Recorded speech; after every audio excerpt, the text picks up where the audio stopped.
Senator Bernie Sanders has announced that if the Senate does take up, as they expect to, a defense policy bill, he will be voting no on it. And as a general rule, he opposes the plan by Democratic leadership in the Senate to link it to a China competitiveness bill that they're also going to be putting forward. Now, he will undoubtedly be attacked nonstop if he votes against this bill. So let's at least try to get out in front of a little bit of that by playing some of his explanation for his vote here.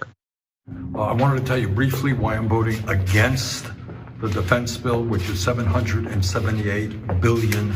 I find it very strange that many of my colleagues are very worried about the deficit, the national debt, when it comes to the needs of working families, the children, the elderly, the sick, the poor. Oh my God, we can't afford to do anything. Deficit is so big, national debt is so big. But wait a minute, when it comes to the military-industrial complex and the defense bill, $778 billion for 1 year. And that is $35 billion more than Trump's last budget, $25 billion more than President Biden wanted. Well, that's okay, we'll pass that. JR, I love all the stats that he pointed out there. Not only the huge amount and the double standard in what actually merits national conversation, what merits press coverage, but then also that it's still going up from Trump. It's higher than what Biden had asked for. Didn't we end a war since the last one? Why are we spending more money with less wars going on? It's madness. This is, as I watched that, I was like, yes, that's right, exactly. Oh man, because we're a couple of wonks, John. We're a couple of wonky people who remember everything that happened in the past 4, 8, 10 years over military spending, over social programs, over the way they treated people, or what happened with healthcare, why Obamacare isn't what it really would have been and should have been. We remember all this stuff because that's our life. What Donald Trump captured was the layman's way to go about politics and say it to a bunch of people who don't normally even care about this stuff. So in order for us to get people who, because we know the majority of the country doesn't want to waste money on things like losing it overseas, trying to act like we're protecting people when we're actually exploiting them and their resources in many cases. We need to not say it like that. We need this more layman term person who will talk to many probably progressive style voters, younger folks, whatever it is. And AOC is kind of that, but she's still too wonky. But that's what we love about it because she does it with a little, like the 50% of like the layman terms talking. But she doesn't say, you guys, weren't we just mad about Afghanistan? Did you like that? Do you know how much we wasted for 20 years in Afghanistan?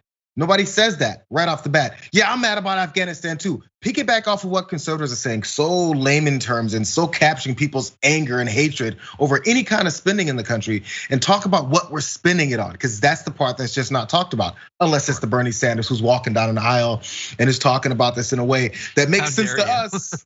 So we like that. But I'm saying, like, we got to get outside our own heads sometimes. I loved it. Everybody doesn't though, and they don't get it.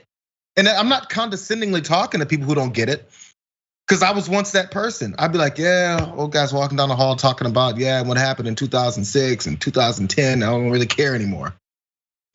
Maybe. Look, I think we still need him. I'm sorry, but we still need him in that role. I'm not saying eliminate that. That's perfectly fine. You're basically, what I'm getting from you is what I got from Elon Musk. I sometimes forget you're even still alive. That's what I'm getting towards Bernie from you. Anyway, yes, look, he's throwing out stats.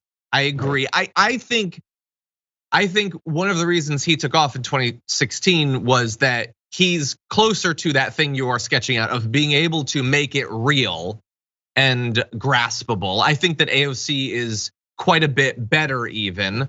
Yeah. I think she's the best on either side. I literally don't think that they have a single person who can communicate that way on the right about substance, because there is no substance, exactly. and the Democrats don't have anyone else. So, but I agree. Look, I was a fan of the walk and talk. It gave me House vibes. And I used to do a video series called Walk and Talk in the chat, if you remember that. Put a little shout out to Walk and Talk there. But anyway, I want to give you a little bit more from him. You'll like this if you're a wonk. So he put out a statement talking about the vote that's going to happen. He points out, by the way, that the DOD continues to have massive fraud and cost overruns year after year, and that it's the only major government agency not to successfully complete an independent audit.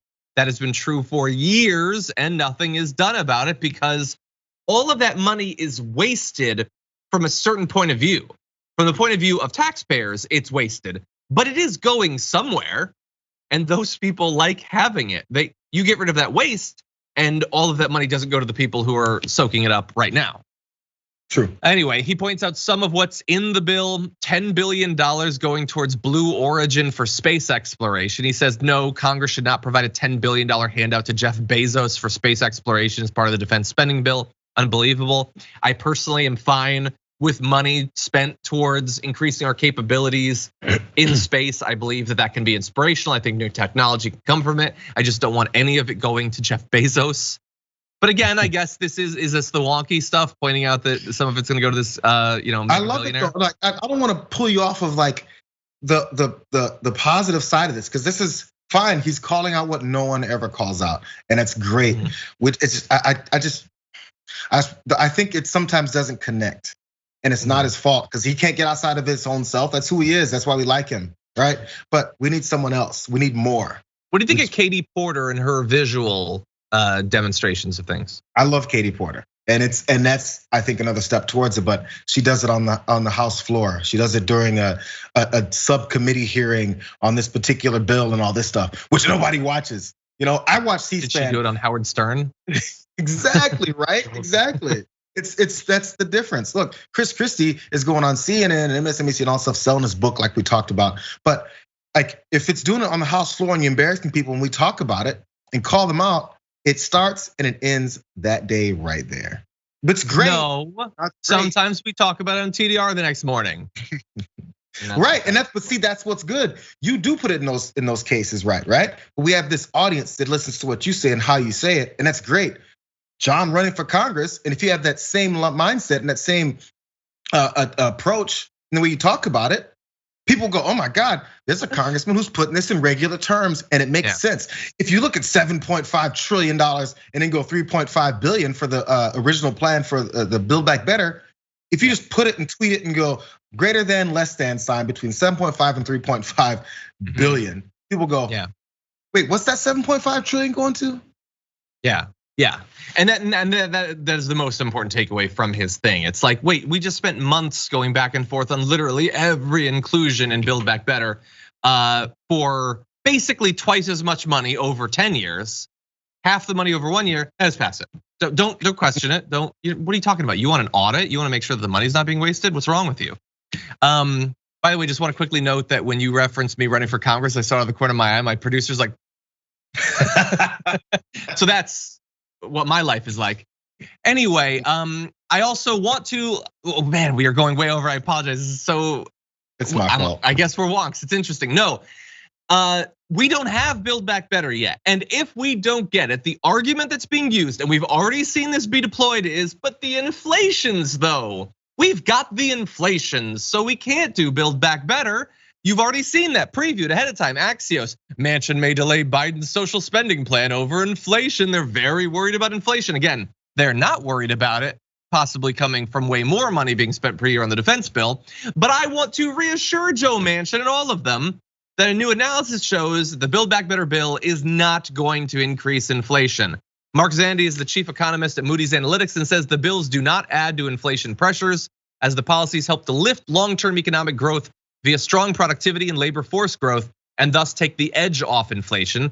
The bills are largely paid for through higher taxes on multinational corporations and well-to-do households, and more than paid for if the benefit of the added growth and the resulting impact on the government's fiscal situation are considered. So we're done with that.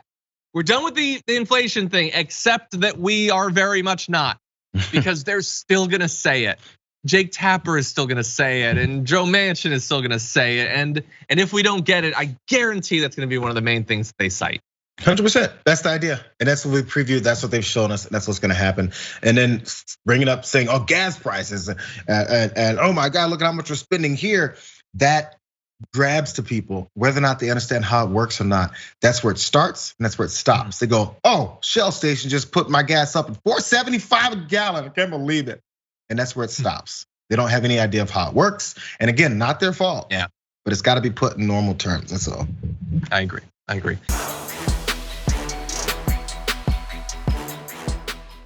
For more political news breakdowns, interviews, stories of activism, and me trying my hardest to care about the occasional big celebrity news story, subscribe to our YouTube channel at youtube.com/thedamagereport.